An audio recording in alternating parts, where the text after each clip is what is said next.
विश्वानि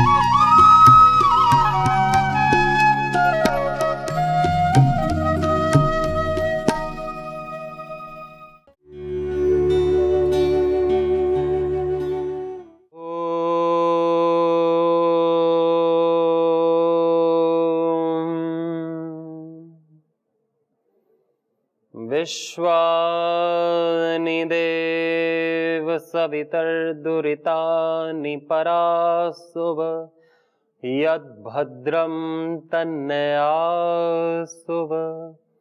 ॐ शान्ति शान्ति शान्तिः। नमस्ते। ओम केनेषितं पतितं प्रेषितं मनः केन प्राणः प्रथमः प्रैति युक्तः केनेषितां वाचम इमां वदन्ति चक्षुश्रोत्रं कउ देवो युनक्ति। यह मन किसके द्वारा इच्छित और प्रेरित होकर अपने विषयों में गिरता है, किसके प्रयुक्त होकर प्रथम प्रधान प्राण चलता है, प्राणी किसके द्वारा इच्छा की हुई वाणी बोलते हैं और कौन देव चक्षु तथा श्रोत्र को प्रेरित करता है। अर्थात मन आदि अचेतन पदार्थों की प्रवृत्ति किसके द्वारा होती है, यह प्रश्न केनोपनिषद में ऋषि पूछते हैं भगवान की महिमा बताने के लिए कि कौन है, किसके माध्यम से, किसके निमित्त, कौन इसका कारण है, निमित्त कारण उपादान कारण। इस जगत की क्रियाएं किसके द्वारा हो रही हैं। ये जो जगत है, जड़ है, यह जो अचेतन पदार्थ हैं, ये कैसे चेतनवत काम कर रहे हैं, कौन इनमें चेतना दे रहा है।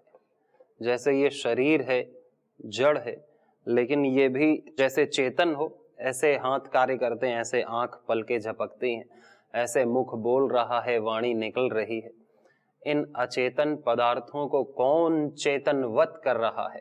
कान सुन रहे हैं, आंख देख रही है, पेड़ पौधे भी इधर उधर घूम रहे हैं, पशु पक्षी सब चल रहे हैं। इस जड़ जगत में भी कौन प्राण फूंकता है, मन के द्वारा कौन इच्छा कर रहा है, किसके द्वारा इंद्रिय अपने विषयों को भोग रही हैं। ये सब ईश्वर की तरफ इशारा कर रहे हैं, इंगित कर रहे हैं। केतु है जो, जहां भी हम देखें, अगर भक्त की दृष्टि से, भक्त के भाव से, तो हर जगह परमात्मा की ही महिमा दिखाई देती है। हर वस्तु उसकी तरफ इशारा करती है, उस परम दिव्य शक्ति, सत्ता, ज्ञान, चिदानंद स्वरूप के प्रति। और इसी जगत को देख करके भक्त भगवान को कभी नहीं भूलता, उसी के स्मरण में, उसी की महिमा में लीन रहता है। और जो इस संसार में उसी की महिमा देखता है, तो उसे इस संसार में कभी भी क्षुद्र भाव नहीं उसके मन में आएंगे।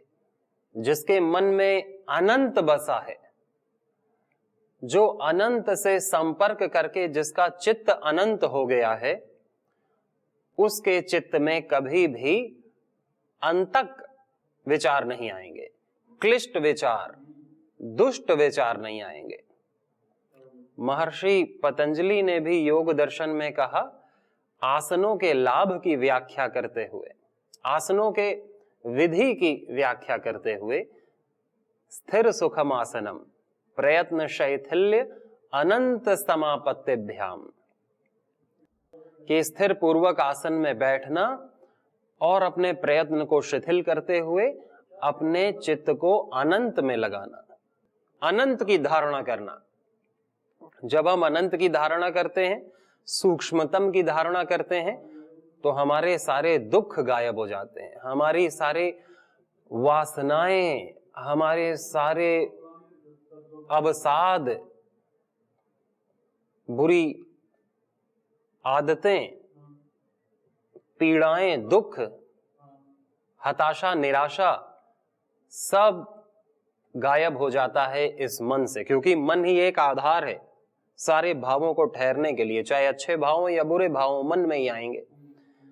तो मन में जो छोटे छोटे भाव होते हैं जो हमको छोटा अनुभव कराते हैं, जो क्लिष्ट भाव होते हैं और हमको क्लिष्ट बना देते हैं, हमारे जीवन को क्लिष्ट कठिन बना देते हैं, यदि उन पर ध्यान रहेगा तो जीवन ऐसा ही रहेगा। और यदि हमारा ध्यान अनंत में रहे, अनंत समापत्ति, समापत्ति कहते हैं ध्यान को, जब हम अनंत का ध्यान करते हैं अर्थात सर्वव्यापक ईश्वर की धारणा करते हैं, सूक्ष्मतम इस वायु की, आकाश की धारणा करते हैं, तो जिस प्रकार वायु में कोई दाग नहीं लगता, आकाश में कोई दाग नहीं लगता। वैसे तो वायु प्रदूषण होता है, लेकिन सारी वायु कभी प्रदूषित नहीं होती, क्योंकि वो गति करती है, वो अनंत है।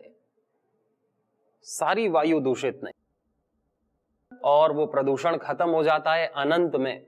आकाश, सारा आकाश नहीं, आकाश के किसी एक कोने को प्रदूषण किया, लेकिन वो प्रदूषण अपने आप मिट जाता है अनंत में। सागर भी बहुत बड़ी जल राशि है, उसमें भी हम उसे गंदा करना चाहें और उसमें कीचड़ डालते ही हैं, सारे संसार की गंदगी सागर में ही जाके मिलती है, लेकिन सागर देखिए उसी तरह साफ सुथरा नीला रहता है। हालांकि उसका कुछ अंश रहता है क्योंकि वो तो सीमित है, लेकिन जो जितना असीम होगा वो कभी प्रदूषित नहीं हो सकता।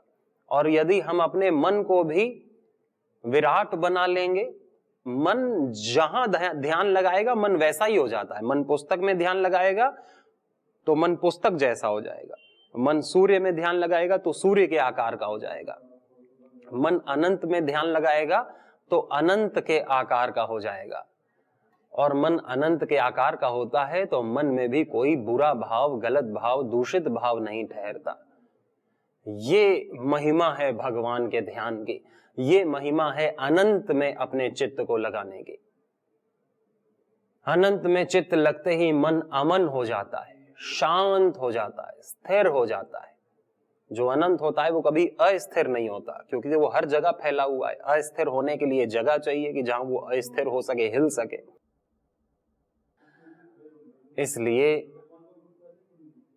अनंत का ध्यान करते समय हमारे मन में कोई भी क्षुद्र भाव नहीं ठहरता, अश्रद्धा नहीं ठहरती, दुर्भावना नहीं ठहरती, दुर्विचार, अकर्मण्यता, आलस्य, प्रमाद ये नहीं ठहरता जब हम अनंत का ध्यान करते हैं। और ध्यान मन से होता है, शरीर तो सहायक होता है। अब ध्यान हम लेट करके शवासन में भी कर सकते हैं, खड़े सावधान होके भी कर सकते हैं, और बैठ करके भी हम सुखासन में, सिद्धासन में कर सकते हैं। शरीर तो एक सहायता प्रदान करेगा, लेकिन ध्यान तो किसको करना होता है?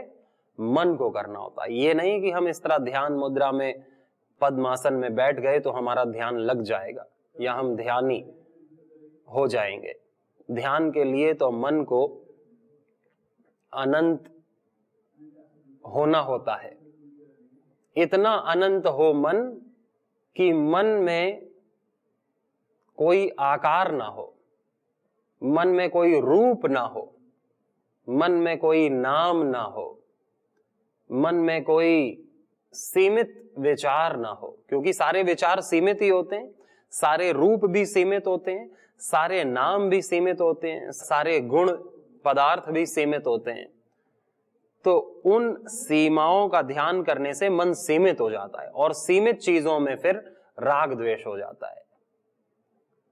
सीमित चीजों में, असीम का ध्यान करने में न राग न द्वेष, कोई स्कोप ही नहीं होता, कोई जगह ही नहीं बचती राग द्वेष के।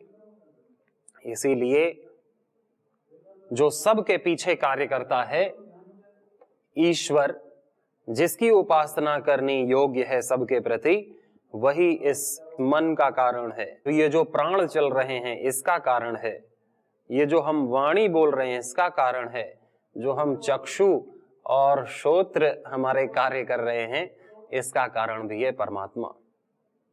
ये प्रेरक विषयक ये प्रश्न है कि अपने विषयों में इन इंद्रियों को लगाने वाला कौन प्रेरणा करता है?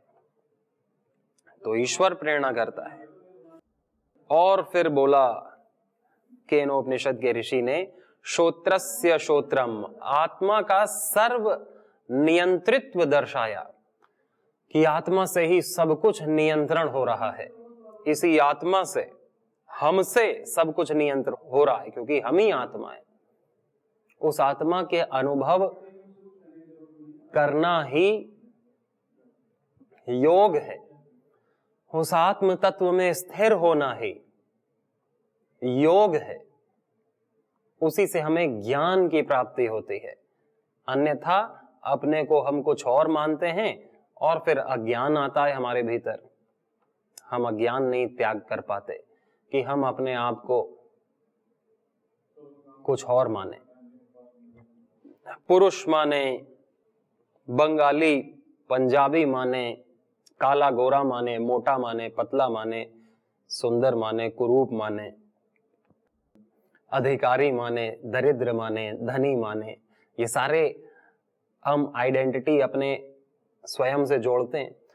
हाँ, ये आइडेंटिटी केवल व्यवहार के लिए तो सत्य हो सकती है कि यदि व्यक्ति मोटा है तो वो अपने आप को पतला नहीं कहेगा, वो मोटा ही रहेगा व्यवहार में, और अपने मोटापे को कम करेगा, क्योंकि उसका मोटापा उसके लिए उसकी सेहत बिगाड़ रहा है, उसके डायबिटीज का, उसके हृदय रोग का, उसके घुटनों को खराब करने का कारण बन रहा है। तो उसको तो ठीक करेगा ही, उसको तो ठीक करना ही चाहिए उसे, व्यायाम करके, आहार पर ध्यान दे करके। और यदि वो भारतीय है तो भारतीय मानेगा, और भारतीय मान करके भारत देश की उन्नति के लिए अपना हाथ बटाएगा। और धनी है तो धनी तो मानेगा ही अपने को, ये थोड़ी अपने आप को निर्धन मानेगा। तो इसकी ये नहीं कहा जा रहा कि हम जो हैं उसे नहीं मानना, परंतु केवल यही सत्य नहीं है, केवल भौतिक जो दिख रहा है वही सत्य नहीं है कि मैं इस देश का हूं तो यही सत्य है, मैं इस भाषा का, इस रंग का, इस रूप का, इस पद का, इस गुण का, इस स्वभाव का, यही सत्य है ना। ये तो व्यवहारिक सत्य होता है। लेकिन व्यवहार भी जिस पर आधारित है, व्यवहार किस पर आधारित है? मुझ पर आधारित। मेरा व्यवहार तो मुझ पर आधारित है, आपका व्यवहार आप पर आधारित है। मैं ही नहीं रहूंगा तो मेरा व्यवहार कहां से रहेगा?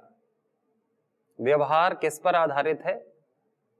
एक पर्टिकुलर एंटिटी पर, आत्मा पर। तो आत्मा का पहले स्वयं आध्यात्मिक हमारा परिचय क्या है, आध्यात्मिक हमारा स्वभाव क्या है, हमारी स्थिति क्या है, हमारे गुण क्या हैं, तब जाकर के व्यवहार में दिव्यता आती है। व्यवहार राग द्वेष रहित होता है, व्यवहार में सत्यता आती है। ज्ञान पूर्वक, विवेक पूर्वक, सद्भाव प्रेम पूर्वक हम व्यवहार कर पाते हैं, उदार भाव से, स्वाधीन होकर के, बिना पराधीनता के, बिना किसी मुश्किल के। जब हम पहले अपने आध्यात्मिक अधिकार को जानते हैं, अपने कर्तव्य को जानते हैं कि सबका प्रेरक आत्मा है, सबका नियंत्रक आत्मा है, और मैं क्या हूं? मैं सबसे पहले आत्मा हूं, और शुद्ध बुद्ध मुक्त आत्मा हूं, और वही आत्मा सब में है, और ईश्वर भी वही आत्म तत्व है। बस वो सर्वज्ञ है, वो सर्वशक्तिमान है, सर्वांतर्यामी है, सर्वव्यापक है, और हम अभी अपने शरीर में ही व्याप्त हैं। हम अभी अल्पज्ञ हैं, अल्प सामर्थ्यवान हैं, लेकिन तत्व वही है।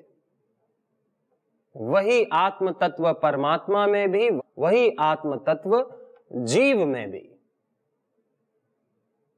आत्म चेतना में कोई भेद नहीं, तत्व में कोई भेद नहीं।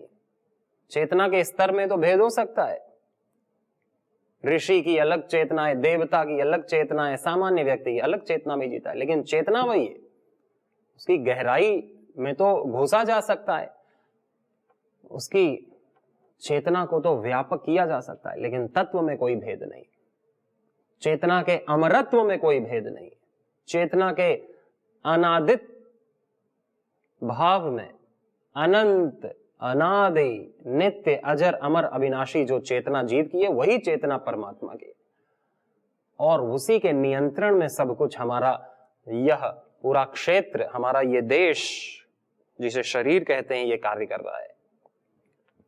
तो यही बताया कि श्रोत्रस्य श्रोत्रम मनसो मनो यद वाचो ह वाच स उ प्राणस्य प्राणश्चक्षुषश्च चक्षुर अतिमुच्य धीराः प्रेत्यास्माल्लोकाद अमृता भवन्ति। जो श्रोत्र का श्रोत्र है, मन का भी मन और वाणी का भी वाणी है, वही प्राण का प्राण और चक्षु का चक्षु है। ऐसा जानकर धीर पुरुष संसार से मुक्त होकर इस लोक से जाकर अमर हो जाते हैं। जो चक्षु का भी चक्षु है, जैसे ये चक्षु है, आंख, ये चक्षु चख रहा है हर रूप को, देख रहा है। अब इन आंखों की आंख, जिसके कारण ये आंख देख पा रही हैं, जो ये आंखों की भी जो आंख है, वो है आत्मा।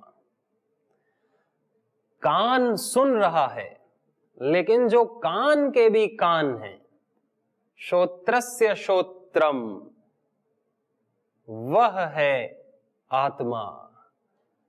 मन विचार कर रहा है, लेकिन मन भी जिसके द्वारा विचार किया जाता है, मन भी जिसका विषय बनता है,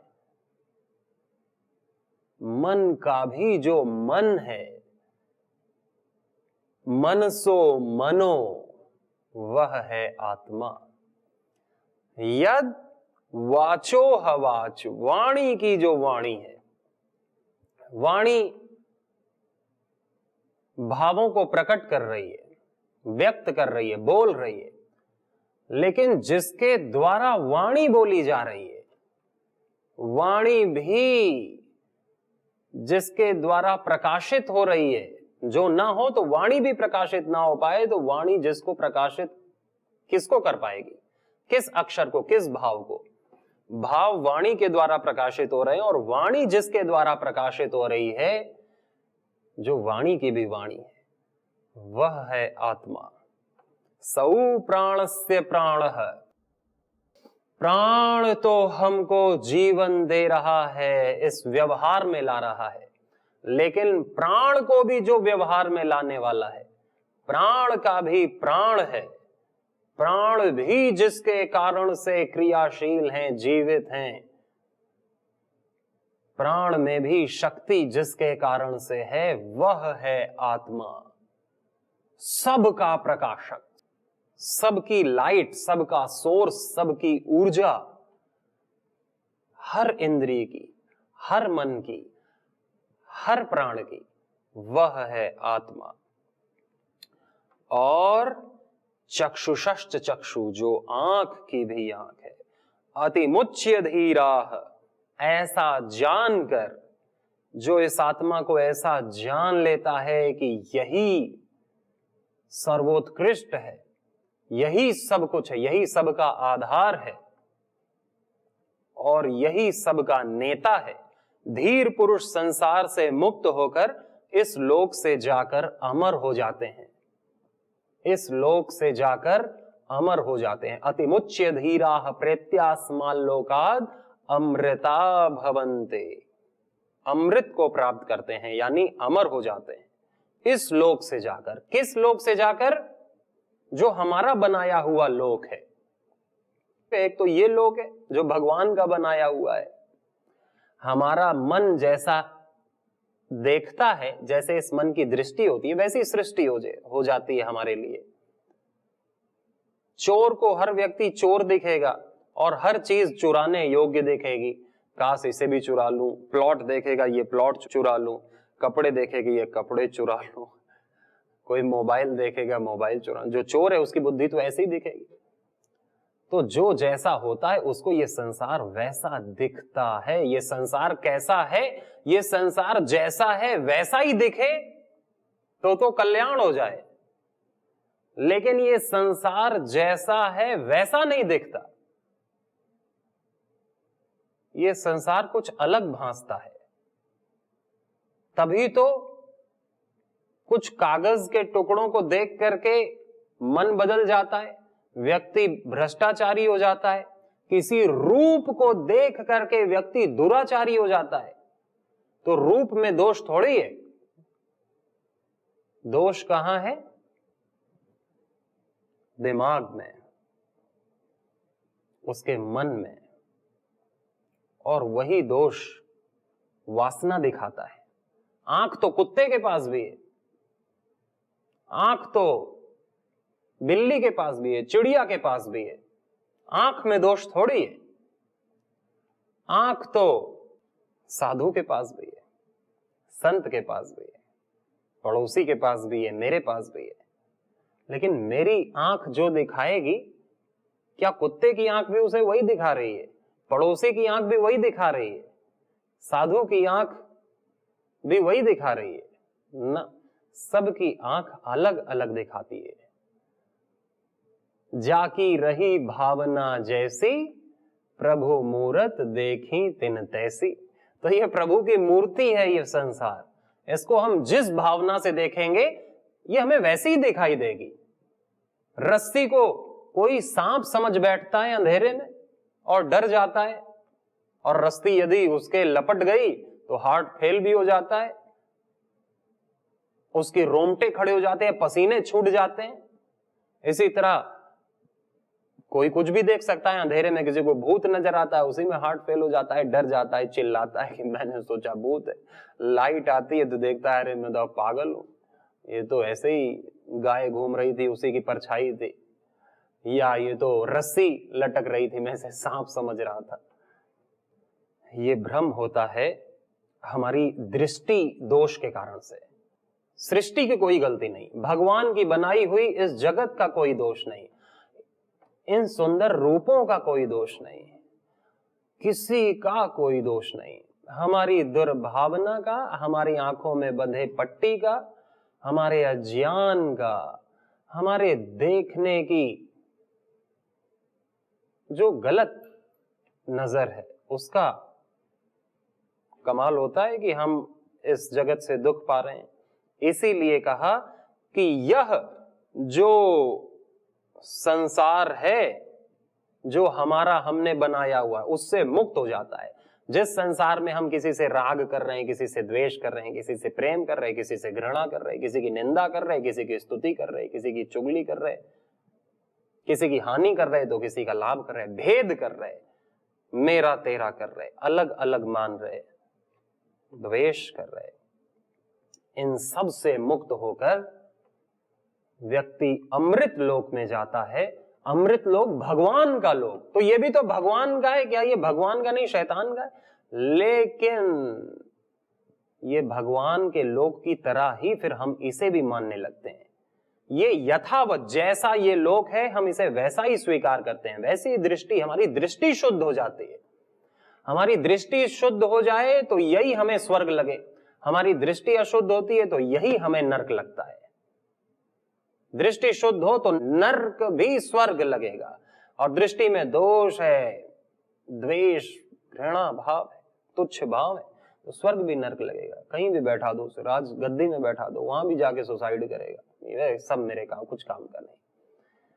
तो ये नहीं कि यहां से छोड़ के किसी और लोक में जाएगा, ये लोक बुरा है, कोई लोक अच्छा होगा। भगवान की बनाई हुई चीज कोई बुरी हो सकती है क्या? बुरी अच्छी ये हमारी दृष्टि होती है। तो वो सारी दृष्टि और अपने मानसिक संसार जो हमने बनाया हुआ है अपने मन में, उस संसार को त्याग कर व्यक्ति अमर हो जाता है, अमृतत्व को जाता है, जहां कोई दुख नहीं, जिस लोक में, अमृत लोक में जाता है। कौन? जो आत्मा को ही नेता मानता है और आत्मा से अपने इन सारे साधनों को नियंत्रित करता है। आगे और चर्चा करते हैं। आज के लिए इतना ही। सभी को बहुत सारी शुभकामनाएं। नमस्ते।